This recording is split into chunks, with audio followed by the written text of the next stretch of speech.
si nous parlons de culture, si nous parlons de sympathie. Or, que donne la France à l'Indochine ex-française?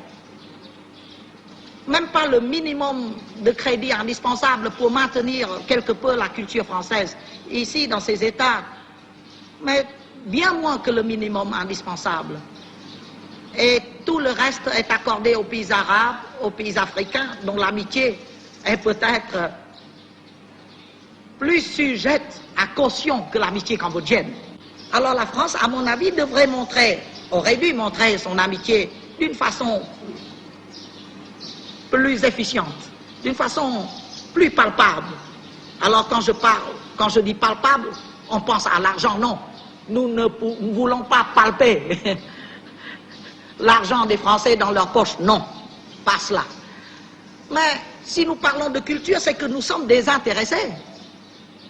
J'ai dit, n'est-ce pas, à M. Edgar Faure dernièrement, je dis, Monsieur le Président, voyez que s'édifient de très grands instituts technologiques soviétiques américains.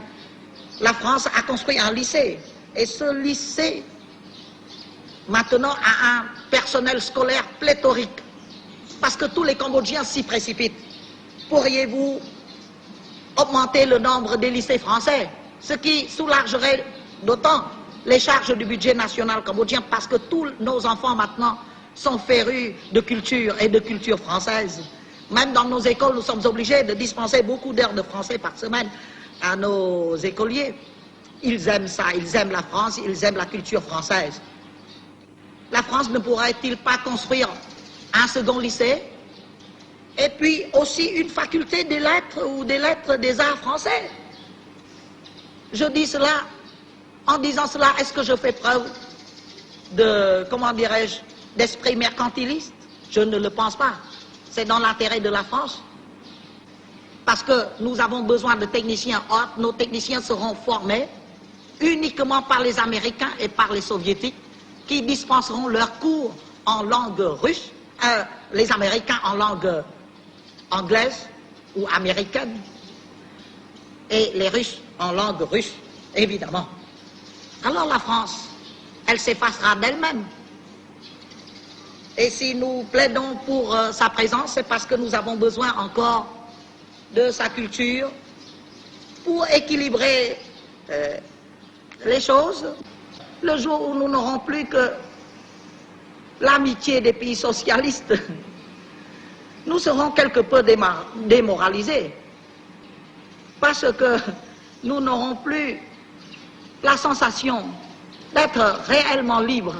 Même quand les pays socialistes me soutiennent, me couvrent de louanges, j'ai toujours pris soin de dire à mes compatriotes que même l'amitié des pays socialistes n'est pas pure, qu'elle est forcément intéressée. C'est pourquoi nous sommes particulièrement reconnaissants à la Chine populaire de nous avoir donné surtout des usines, de nous aider surtout à augmenter notre production. C'est ça, la production agricole, la production industrielle, c'est ça qui fait l'indépendance d'un pays. Vous dites aux Américains, nous n'avons plus besoin de votre aide, et vous tournez le dos à la fois à la France, à la fois aux Américains, et vous regardez du côté de la Chine. Je m'excuse de critiquer la nature même de votre question. Car peut-être pas aussi net que cela.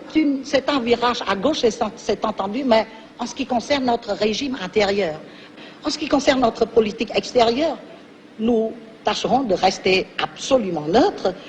Nous tournons le dos aux États-Unis d'Amérique et à la France, il n'est pas question de cela.